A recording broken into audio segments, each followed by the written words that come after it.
Dossier hôpital Panzi Mukwege, les documents qui contredisent le DG de la DGI. Hôpital de Panzi toujours, Bruxelles s'en mêle. Le vice-premier ministre Alexander Decroix s'est dit inquiet pour la survie de l'hôpital de Panzi. Et enfin, Lubumbashi, Kabila à la recherche de Moïse Katumbi Tshapwe. Voilà tout pour les titres, mesdames, messieurs. Bienvenue à cette revue de presse. Bonsoir. Dossier hôpital Panzi Mukwege, les documents qui contredisent le DG de la DGI, titre en manchette Congo Nouveau.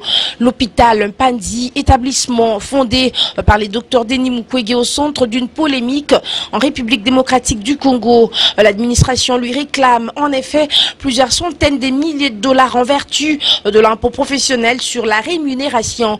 La direction de l'hôpital crie quant à elle à l'injustice. Dans une autre colonne, le journal s'interroge, que répond l'hôpital? De son côté, l'hôpital Panzi crie au scandale. Nous ne refusons pas de payer l'impôt car cela est un devoir civique.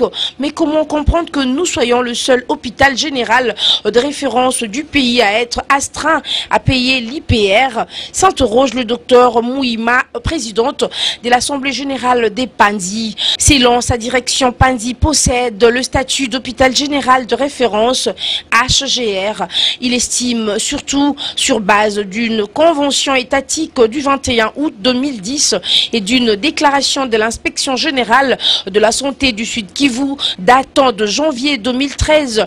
Deux documents que Jeune Afrique s'est procurés, qui c'est à l'État d'assurer la fourniture des médicaments, les frais de fonctionnement et les versements de salaire des agents sous statut public, soit environ 200 personnes.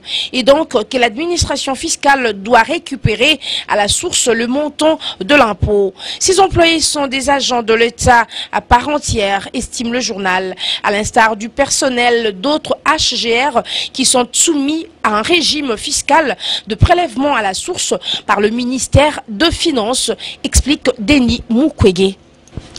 La même information relayée par Forum des As, hôpital de Panzi, Bruxelles s'en mêle. Le vice-premier ministre Alexander Decroix s'est dit inquiet pour la survie de l'hôpital et appelle le gouvernement congolais à abandonner cette taxe. Pour sa part, le DG de la DGI est formel. Il s'agit d'une procédure fiscale. Le vice-premier ministre belge et ministre de la coopération au développement, Alexander Decroix, appelle le gouvernement congolais à renoncer à la taxe mensuelle de plus de 40 000 €, 50 000 $ américains exigés à l'hôpital Panzi dans la province du Sud Kivu. Cette taxe est imposée à cet hôpital où le médecin congolais Denis Mukwege et son équipe y soignent les victimes de violences sexuelles présentant de graves blessures.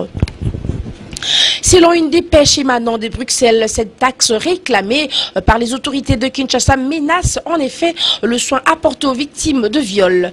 Dans cette province martyre, consciente du rôle important joué par cet hôpital dans le traitement des femmes violées, la coopération belge au développement s'est engagée à soutenir le travail du Dr Mukwege et des équipes de soins de cette institution médicale.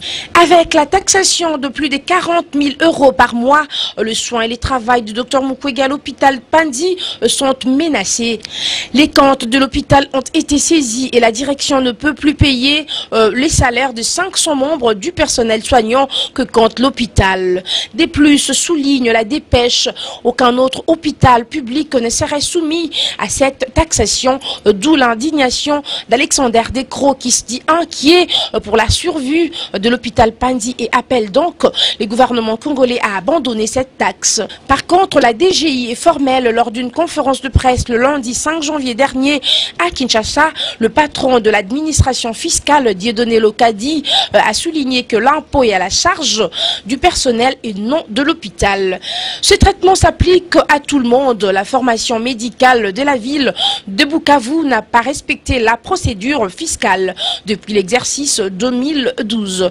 Selon Dieudonné Lokadi, il n'y a pas eu d'acharnement ni des discriminations contre l'hôpital des Panzi, ou encore contre son médecin directeur, le célèbre Denis Mukwege.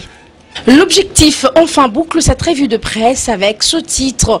Lubumbashi, Kabila à la recherche de Katumbi.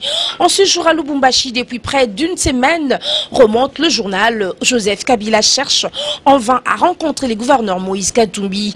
Les deux hommes ne se sont plus revus depuis plus de 4 mois, renseigne le journal. Des sources recoupées renseignent que le chef de l'État a fait il y a 2 jours une visite surprise à la ferme du gouverneur sans pour autant le voir. À sa descente d'avion à l'aéroport de Luano, Kabila aurait été accueilli par le vice-gouverneur du Katanga, Gilbert Paul Yav Chibal, et autres personnalités civiles et militaires de la province que préfère. Katumbi aurait-il évité de rencontrer Kabila? S'interroge le tabloïd et d'y répondre. Des analystes politiques répondent par l'affirmative, aussi longtemps que le premier citoyen du Katanga n'a pas accordé audience au chef de l'État. C'est les désamours entre les 2 personnes d'État. Kabila a même pris langue lundi 5 janvier avec les notables katangais à l'absence de Katumbi et Kyungu. Ces 2 rois du Katanga ont carrément boycotté la rencontre pour des raisons qui leur sont propres. Ce rendez-vous manqué prouve que le Katanga n'est plus avec Kabila. De sources proches de Lubumbashi s'accordent que personne ne peut dompter le Katanga sans l'apport de Katumbi, Kyungu et Muyambo, considérés comme le roi de la province que préfère. C'est donc tout pour cette revue de presse. Mesdames, Messieurs, bonsoir. C'en est donc fini pour cette revue de presse. Merci à vous de l'avoir écouté. Suivez-nous également dans le collet yakongo.com et faites www.congolocolenews.com pour vous informer sur la République démocratique du Congo, votre pays. Portez-vous bien, on se retrouve demain. D'ici là, merci.